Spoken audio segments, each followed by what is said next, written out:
Morning everyone, and welcome to day 5. So woke up this morning, absolutely glorious, not a cloud in the sky, and I don't even need my gilet this morning, and it's only 7:15 in the morning. So as usual, out with the dog. Rose, this way, come on, out of there. Up there, come on.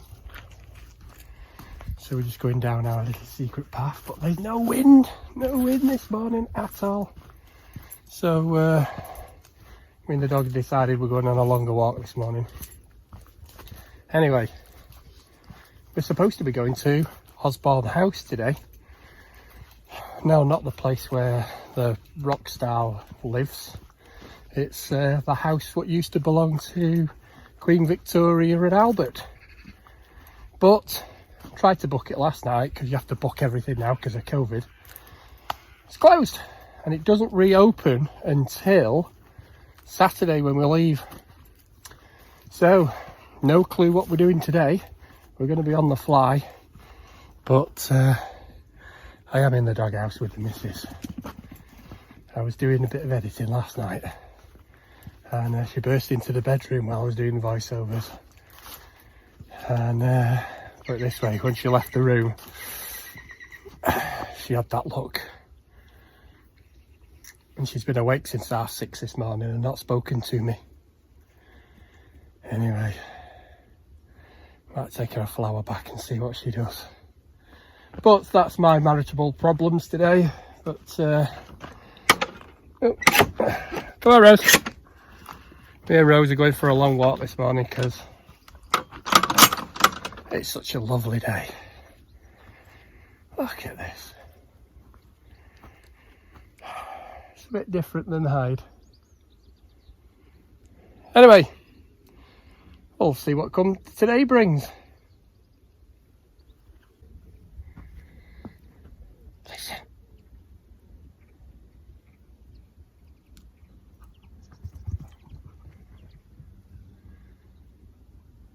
I can't hear anything. I thought I'd gone bloody deaf then. No motorway, no aeroplanes, nothing. Just a dog panting, a few birds tweeting, and the sea over there. Oh, amazing. So that's the Needles and the Needles car park there where we were yesterday. When we went over to the gun battery. Every morning when we get up, there's a cruise ship parked there. I wonder why they stopped there. Anyway, looks like a Google for that one. But what a lovely day.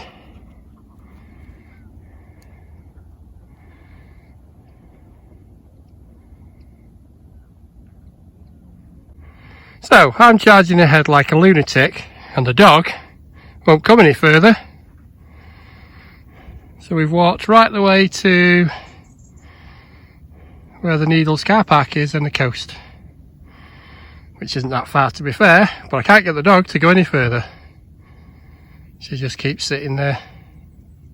Come on, Rose, come on, Rosie. Muppet.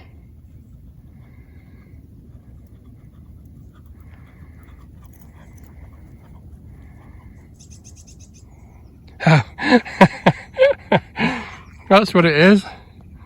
She's scared of the water trough.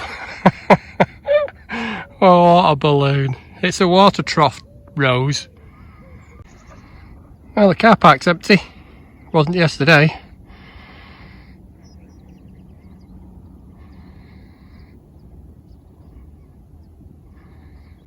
So, out of this beautiful scenery, these are the only coloured flowers I can find so far. And I can't take any weeds back to life, can I?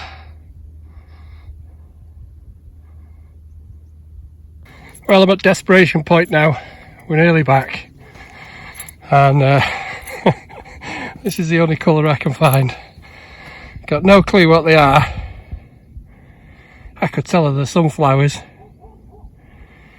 but she knows too much about plants. So anyway, it's the thought what counts. So we're back now. Now, if these are in a vase later, or a cup, and they got some water in, I've cracked it. But if they're just on the side, then I'm still in the doghouse. Here goes. Wish me luck.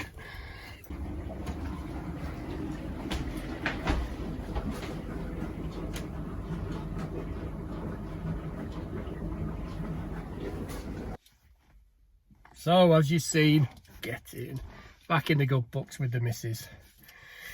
So, we found somewhere to go. We are going to the Isle of Wight steam railway in Ryde. How apt is that? So again, we've got about 35-40 minute drive over to Ryde. Well, it's just outside Ryde to go to this steam railway. So really looking forward to this. But what an absolute nightmare booking it. Oh, I was losing my rag this morning. No Wi-Fi still.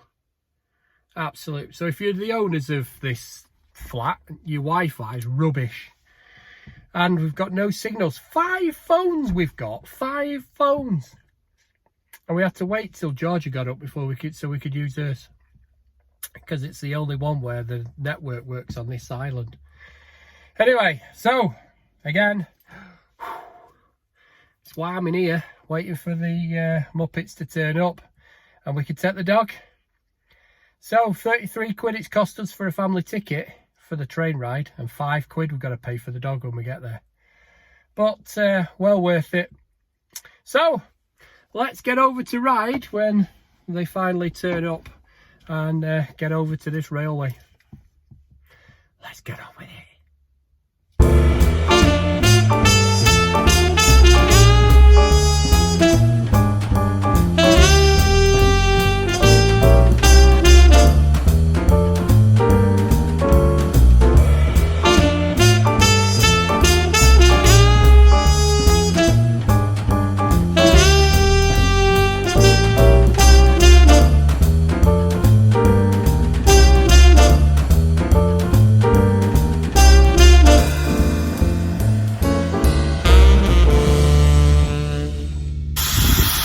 So we've just arrived, train in the background, blowing off steam, very much like my missus was last night. But just got to get in the queue now and pick it.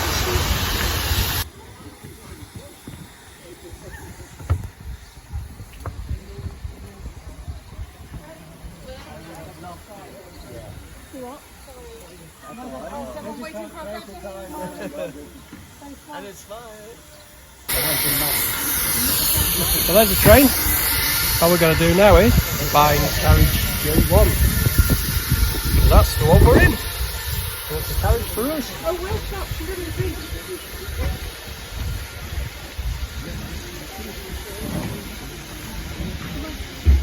It's quite a long train.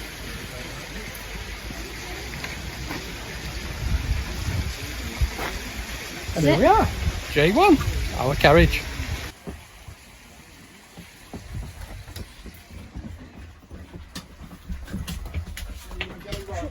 Yes.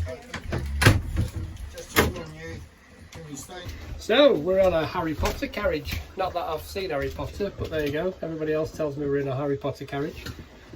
All to ourselves so we can social distance. So I'm social distancing to my missus.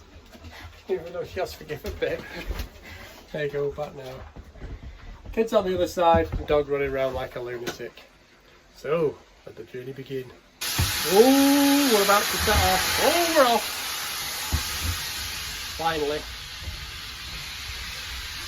Only 5 minutes late.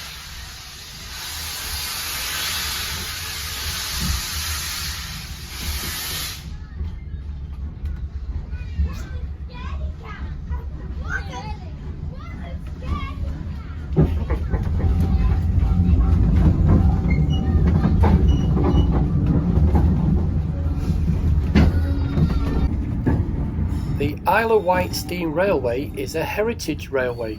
The railway passes through about 5.5 miles or 9 kilometres of countryside from small Brook Junction to Wootton Station, passing through the small village of Haven Street, where the line has a station, headquarters and depot. At Small Brook Junction, the steam railway connects with the Island Line. The first railway on the Isle of Wight opened in 1862, linking Newport with towns.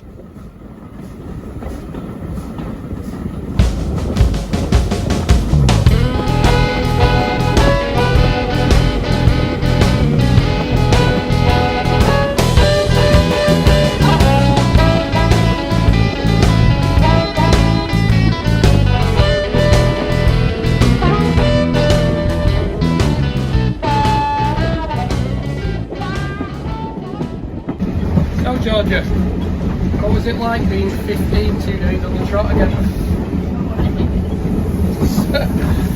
So we can get family tickets. Shh, don't tell everybody she's not 50.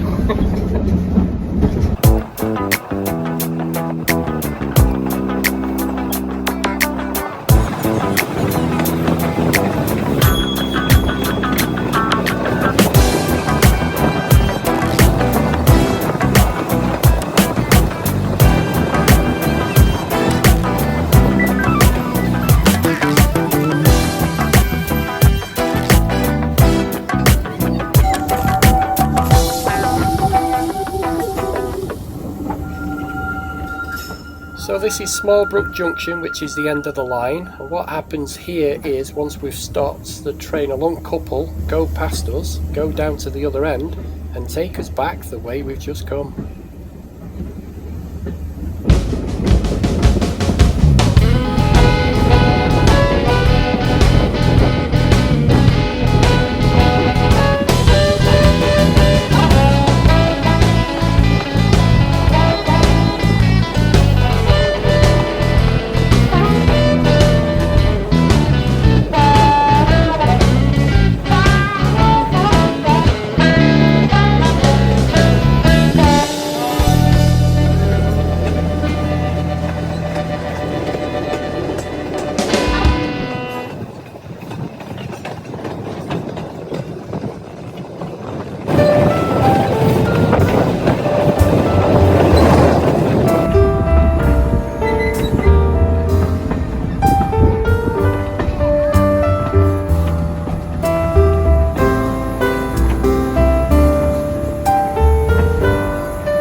So this is Wootton, the end of the line.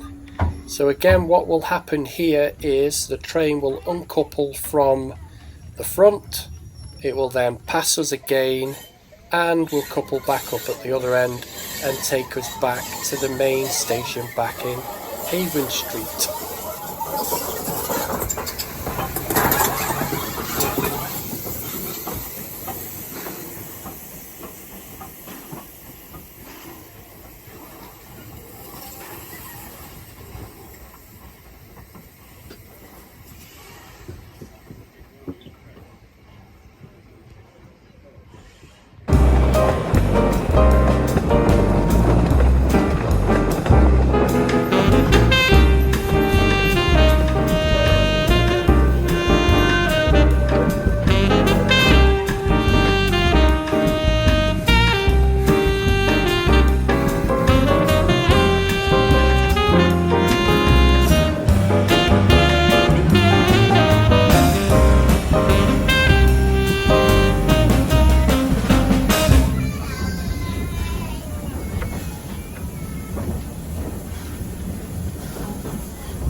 So welcome back to Havensfield Station. Can I just ask you to remain seated on the train until someone undoes your door? Thank you.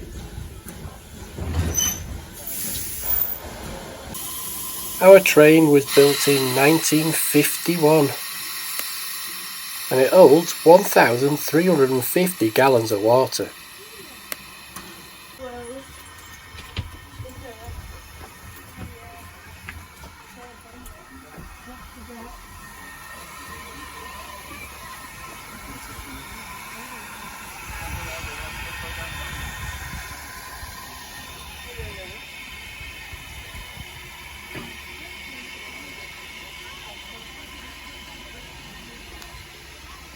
And that was our trip on the train, on the Isle of Wight steam train, finishing off the journey with chocolate ice cream, which is melting everywhere in the heat.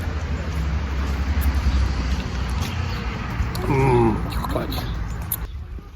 Anyway, I would advise you to do this trip for the 33 quid for a family ticket, 2 adults and 2 kids under 17. Well worth the money, and the ice creams are pretty good as well for £2.50. So gonna find some lunch now. So that was the only disappointment, that everywhere's shut for eating in there, but if you come post-COVID everything should be good. So let's go find a pub and get something to eat. So we ended up getting some lunch in Ryde, and we're going out for a paddle. Well, we're going down this pier anyway, down to the bottom down there. But what a gorgeous day it's turned out to be.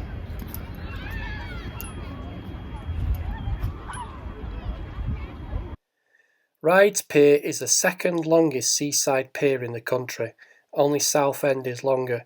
The original wooden structure was opened in 1814 at 1,740 feet long. It allowed ferries to berth even at low tide when the sea retreats half a mile from the shore.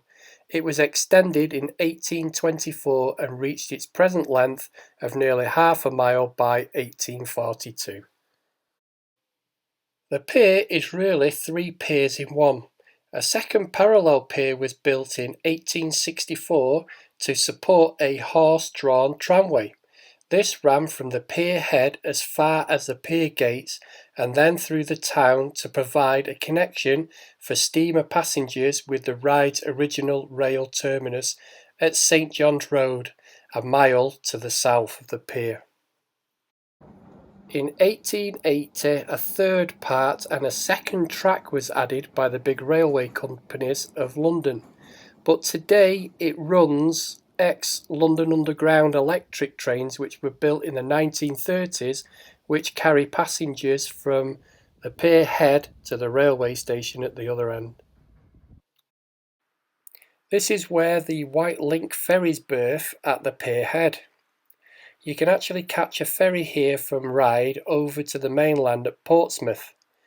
This is the quickest crossing to the mainland for foot passengers, with a journey time of 22 minutes on the fast Cat's White Riders.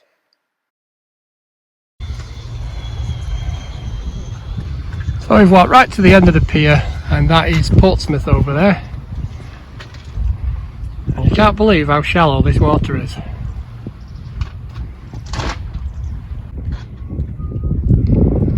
So we walked right to the end of the pier and there's nothing here. Only a car park for the fishermen. At least it's walked off my big fat burger.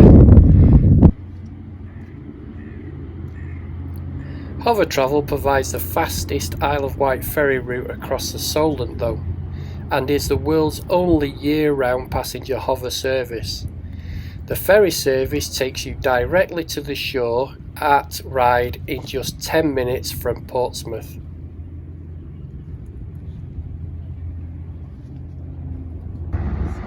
The ferries are only passenger ferries, but you can take your dogs with you as long as they're on a lead.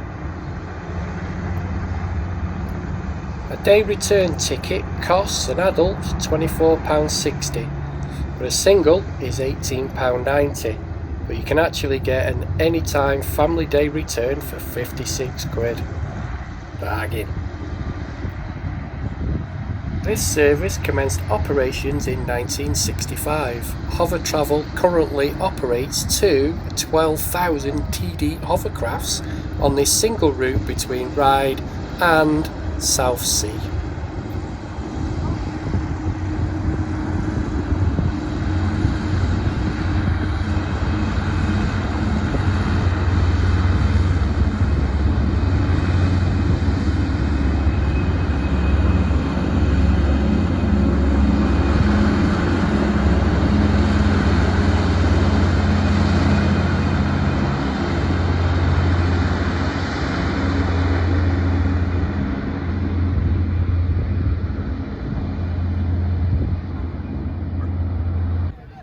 On the weekend of the 26th of July 2014, the pier celebrated its 200th anniversary.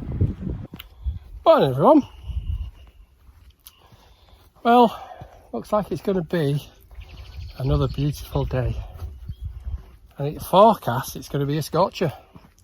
So it's 8 o'clock in the morning and my watch says it's already 23 degrees. And they say it's going to get up to 27 today.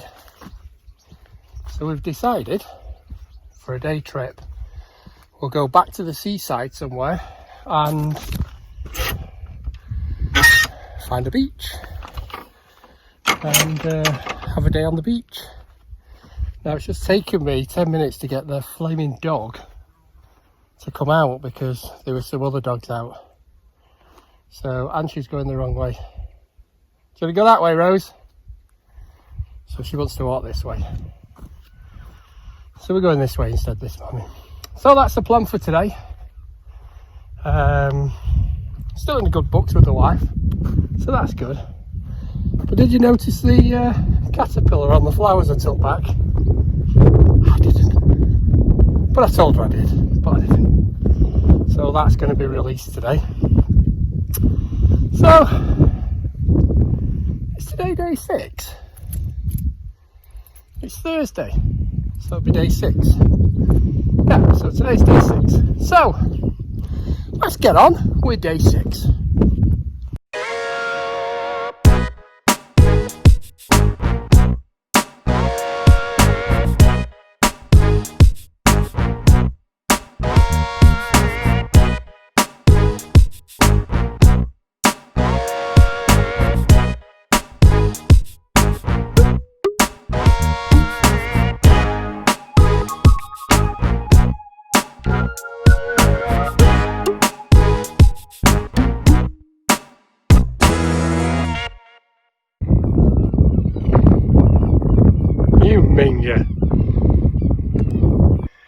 So today we decided to go to, or I should say, I've decided to go to Shanklin Beach, which again is about 45 minutes away.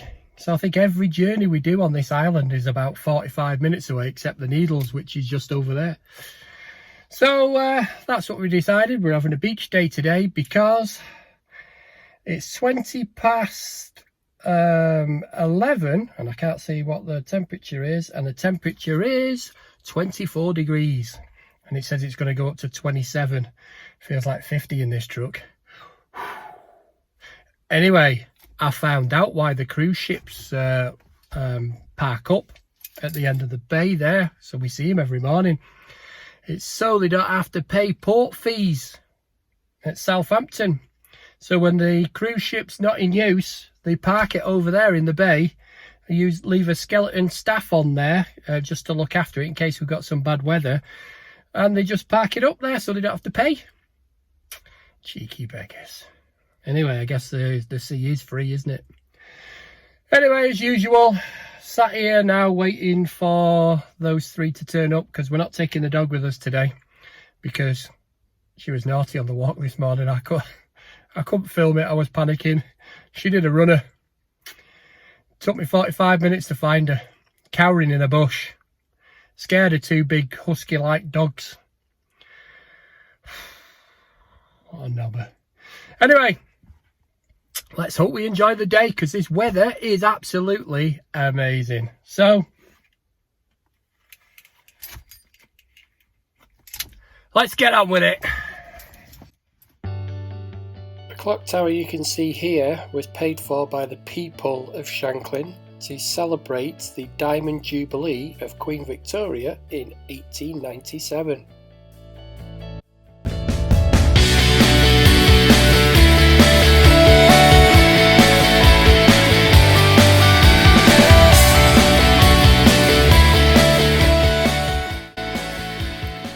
In August 1888, work began on Shanklin's pier.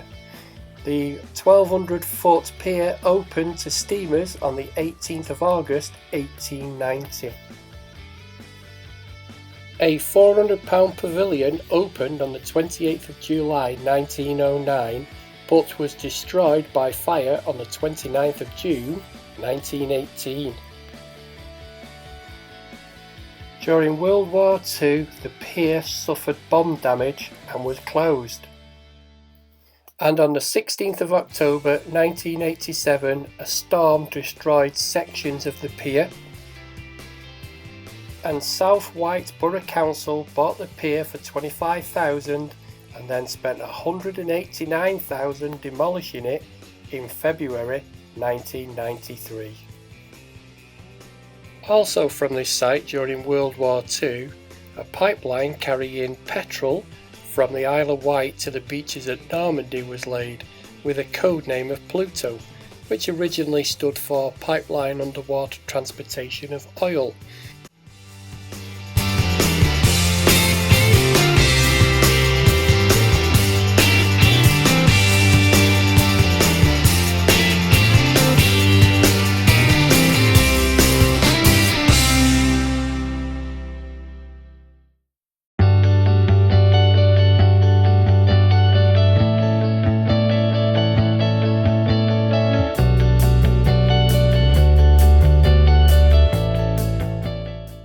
The Shanklin chine became one of the earliest tourist attractions on the Isle of Wight, with records of public visiting to the site to view it as far back as 1817. The chine is a geological feature and tourist attraction in the town. A wooded coastal ravine, it contains waterfalls, trees and lush vegetation, with footpaths and walkways allowing paid access for visitors, and a heritage centre explaining its history. The world famous poet Keats found inspiration for some of his greatest poetry while staying in Shanklin in 1819.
Bye.